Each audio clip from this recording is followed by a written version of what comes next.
The Fall of Oriath. Let's see here, guys. This could be the new... yeah, it is. The Fall of Oriath. That is gonna be the new Path of Exile expansion.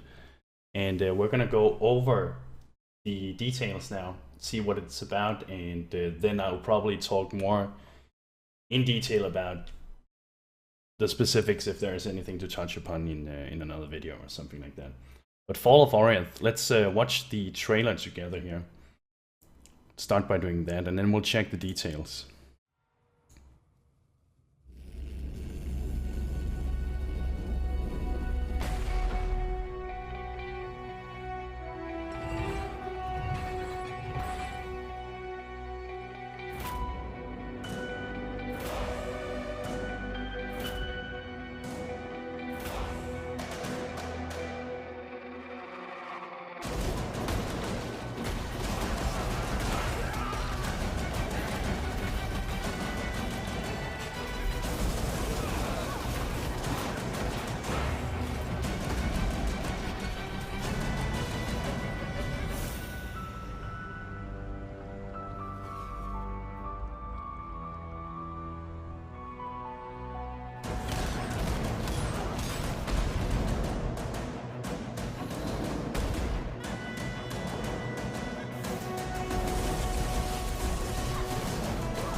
Just look at this, guys.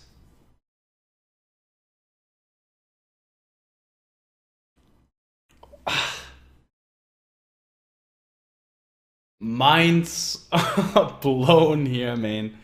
6 new acts. A single playthrough. What?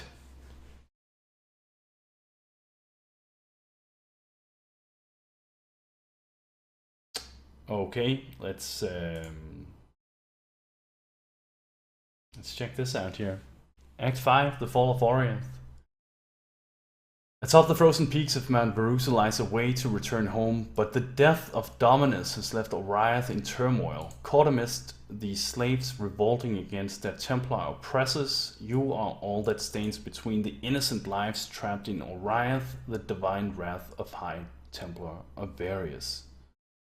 What skill? Okay, so this is the area. Look at the interface here. The user interface is completely changed too. We see anything else? Like no new skills here. We see some blackguards, some new monsters here too.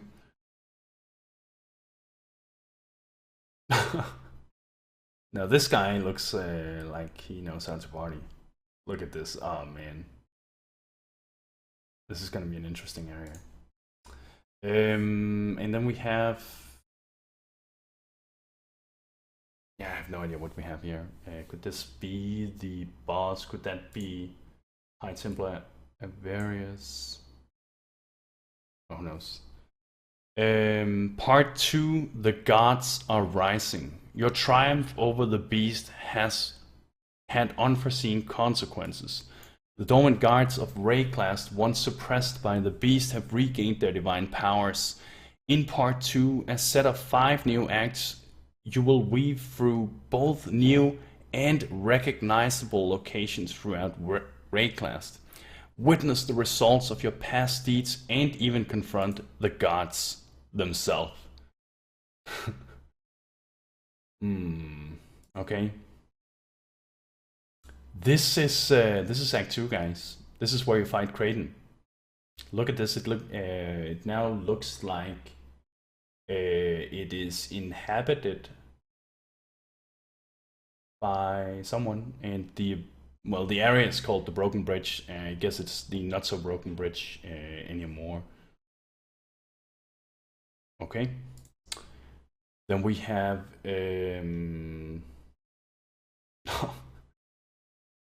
that is some severe elephantitis in his arms there. What area could this be? And then some kind of swamp area. Is this supposed to be an area we know? Skulls, where could this be, guys? This is most likely an area that we know. We can see that it paths up somewhere. Is this an area that we know?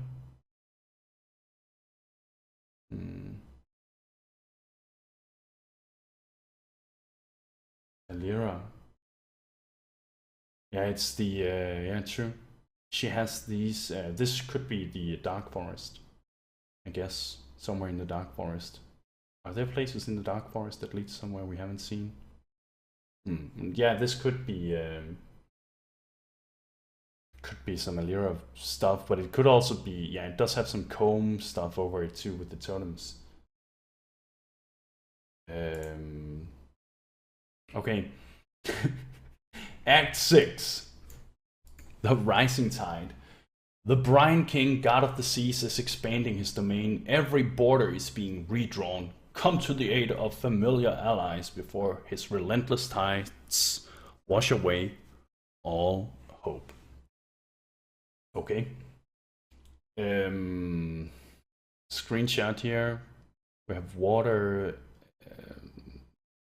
This is kind of like the chevron type of skin, right? I don't know if this is supposed to be water or electricity, but we have Brutus here, and it looks like that tile set to... I think there's some lore with Chevron and Brutus, something about her creating him or something like that. Maybe that's what we're seeing here. But no new skill. Like, what is this build? This is a spectral arc build.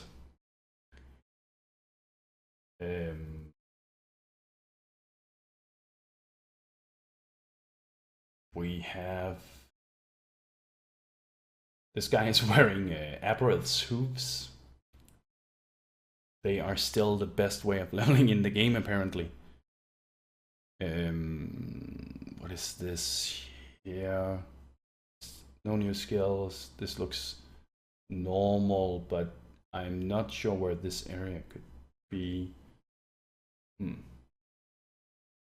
Look at the ES. Ah, yeah, that looks new too. The way, yeah, it's cool. And the thing that has happened here is that Hailrake has gotten very full of himself and has now raised these monuments. This is leading into the tidal island, and he's now ready for you. They buffed him.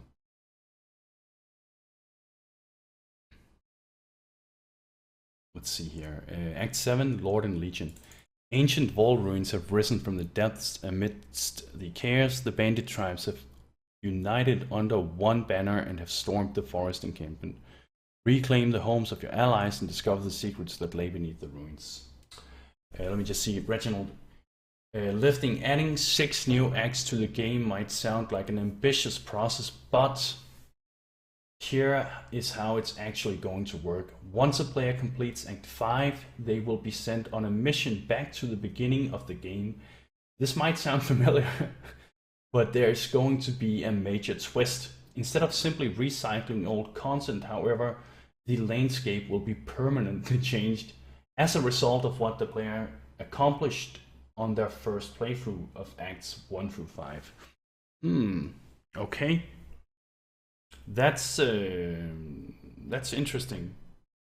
Obviously, we hope it's not just going to be a reskinned version, but it's actually going to be a little different too. Okay, yeah. So you're not necessarily going to go probably through 10 acts, but there's going to be some new possibilities that you will unlock depending on your choice. when you went through the game in the first run. Is that correct? Is that how you guys understand it too? So you'll be able to experience some parts of the game depending on your first playthrough on that character. And then there's 10 different acts to choose from or something like that, or different ones.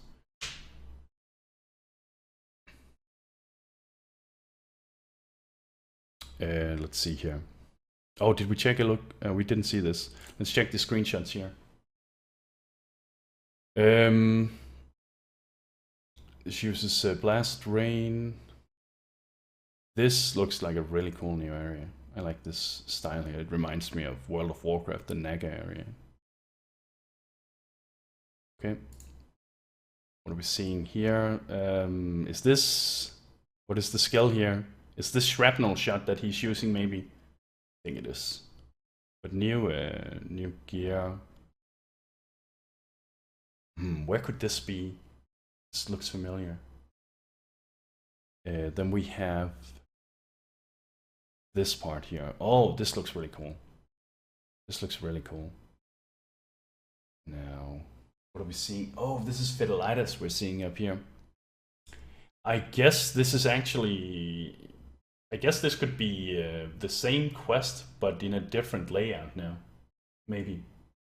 So this could actually be the Blackguard quest that we're seeing here, and you taking on Fidelitas just in a different environment, maybe depending on your past choices when you played through the first time. Maybe. Okay, let's check this. I'll answer questions after this here, guys. Let's go through this first. Act 8 Eclipse. In the center of Sarn's Great Bridge, Solaris and Lunaris fight for control of the skies. Meanwhile, beneath the earth, something foul is poisoning the water. Alright. This, I guess, will be going into the sewers in again in Act 3. We have... Oh, this is gonna be the new Sarn. Yeah, this is definitely like they do like to make it very obvious with the colors what they're trying to show here. Like, there's no doubt that there's something foul and poisonous in the air here, right? The question then is, do you come in here this time? Is this how you enter the Sarn encampment now? I guess you could still come from over here, but maybe. There was no bridge before, was there? Check the other one. And then this one here. Bear fights. I'm not sure I'm seeing any... Oh yeah, new monster type here, I guess. Act 9, Reunion. The rotting beast beneath Mount Verusu holds the key to salvation, but beings both mortal and divine seek to keep you from obtaining it. More will be revealed in the coming weeks. Yeah, this is a typical Path of Exile promotion. Like, then we can... They will release, like kind of like they did with the Ascendancy classes, they will release more, as we know. In the Act 10, Return to Oriath. Fate rests on your shoulders as you make your final stand.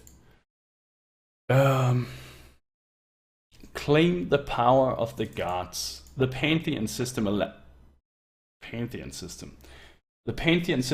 you to turn the tables of the gods, wield a fraction of their immense power, and prove once and for all that nothing is immortal.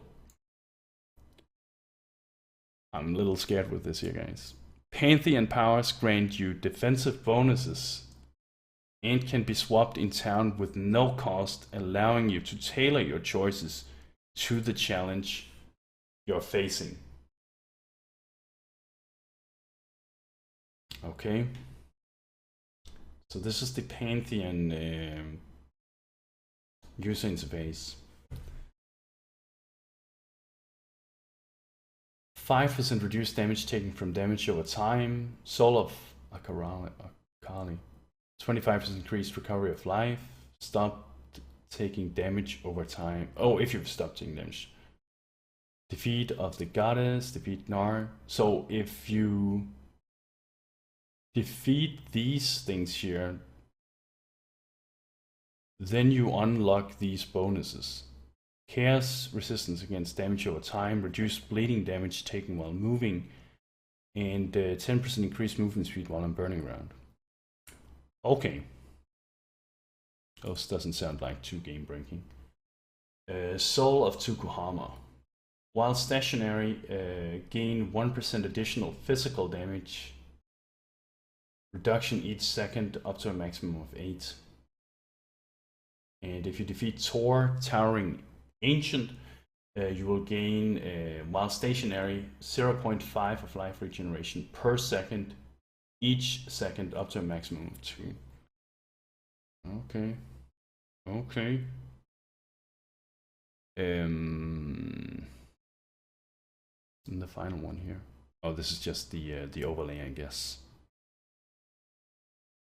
Is this some kind of what's the graphic here, guys? Is this some kind of hint at what we are ultimately gonna face or something like that?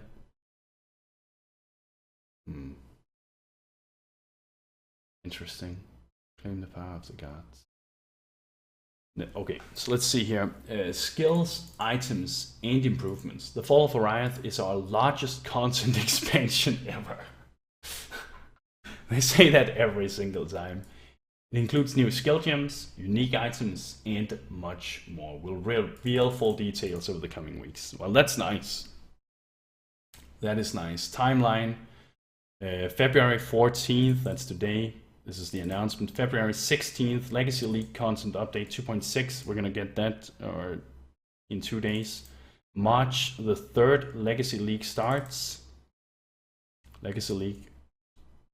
Late April, early May, the Fall of Oriath beta begins. So yeah, we are gonna see an overlap from the beta into, or from the new league into the beta. There will be an overlap here. We don't know how the beta is going to work yet, though. You may not. It may simply be only available for streamers or content producers in the beginning. There's also the chance it will be open for all, but I don't think so. There's also a good chance that it might be like the last time. In the beginning, they only allow the content creators in, and then people will be able to buy in for like $10 or something like that. But who knows? That's just speculation. And then July 2017, the Fall of Oriath full release.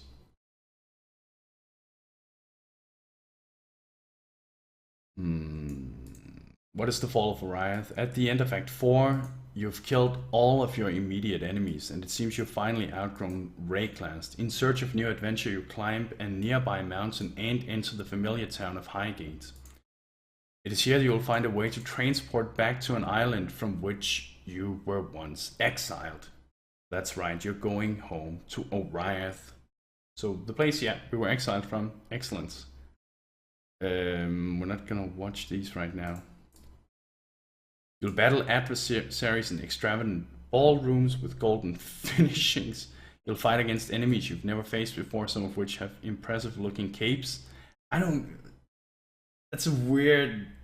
I don't give a fuck if they have impressive looking capes. Almost as though if they have advanced cloth physics. I guess that's what I wanted to say here. There are 24 boss fights in this expansion, many of which are multi-stage encounters. In the early days of Path of Exile, boss fights were less advanced and somewhat straightforward.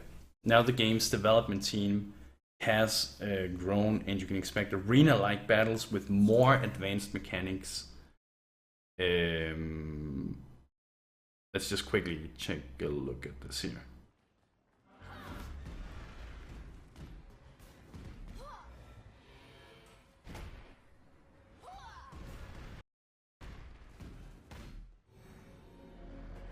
so that's the boss fight. I'm not gonna show more than this here, guys, because this is not my video. We'll let people who made that for that. A completely new game structure. Previously, you needed to complete Act 1 through 4 a whopping 3 times before progressing on to the Atlas of Worlds. With the fall of Oriath, the game's difficulty level system is being removed, and it is being replaced with Acts 6 through 10. Now you'll only need to complete the story once, Acts 1 through 10 to reach the Atlas of Worlds. But what are these new acts? Yeah, we've seen some of that. The Pantheon system, I'm interested in this. Throughout Path of Exile, different cultures have worshipped a variety of gods, but where have they been in the game? How has Rayclast ever felt their influence? We now know the answer. The beast you destroyed in Act 4 was suppressing the divine powers within Rayclast.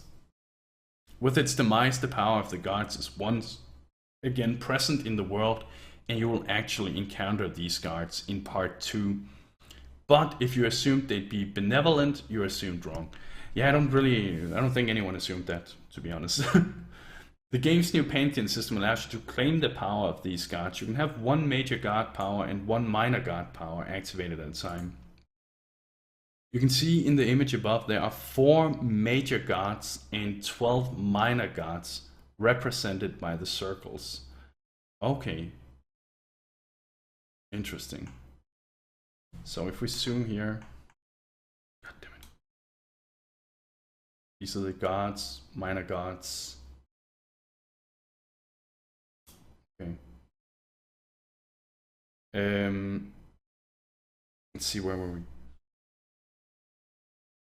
Unlike many other aspects of the game, the Pantheon system makes it incredibly easy to change which powers you have active. There's no locked-in powers, you just need to go to town to switch.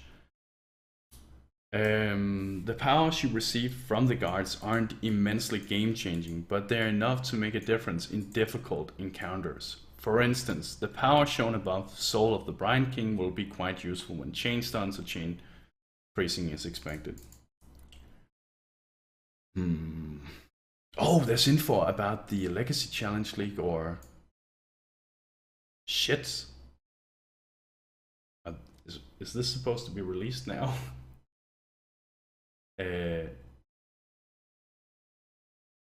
Aren't this supposed to be like only in a couple of days? Well, let's see. Well, maybe there's not too much here. The Legacy Challenge League celebrates the history of Path of Exile, giving you access to 17 previous challenge leagues and old items that have long been unavailable. You'll collect league stones in the regular game, and each stone will have a specific league tied to it. Using a special screen within the game, you can set up to 3 of these stones active. That means all of the leagues you have set as active will be experienced at the same time. Insanely difficult? Yes. Amazingly rewarding? Of course. The league stones will also have unique stats tied to them. For instance, you could receive a Breach Challenge League stone that will allow you to find extra breaches. As per usual, these league stones can be traded with other players, and their value will be heavily determined by which league they're tied to and how powerful the unique stats are. The Legacy Challenge League gives you the power to finally answer a long debated question: which league is truly the best? That's really cool. So you can unlock Tempest and by finding these things, and then get exclusive Tempest League items, Rampage, Bloodlines, etc., etc. That is pretty cool. That is pretty cool. All right, I guess that is the very base information that we have available right now. So, new Legacy League coming up pretty soon. We're getting a new Pantheon system that will provide a bit more power. I'm happy to see that these powers, and I was afraid this was going to be like a fucking new Ascendancy system where you would get even more powerful. And while power is great, it's also, you know, yeah, these doesn't seem to be too game changing, but probably will be useful against certain fights, which will make it a strategical choice. And I guess that works too. I can give you the link to the site, yeah, guys. It is here. This is just some of them. There are other articles on this, and we'll check those out. But for this video, guys are watching right here on YouTube right now, this is just the very broad overview of the upcoming Path of Exile Act 5, 6, 7, 8, 9, and 10. And in the coming days, when we get more information, and if there is more specifically to talk about, then I will be making some videos, and we'll check that out. Thank you for watching, and bros, do you even nerd?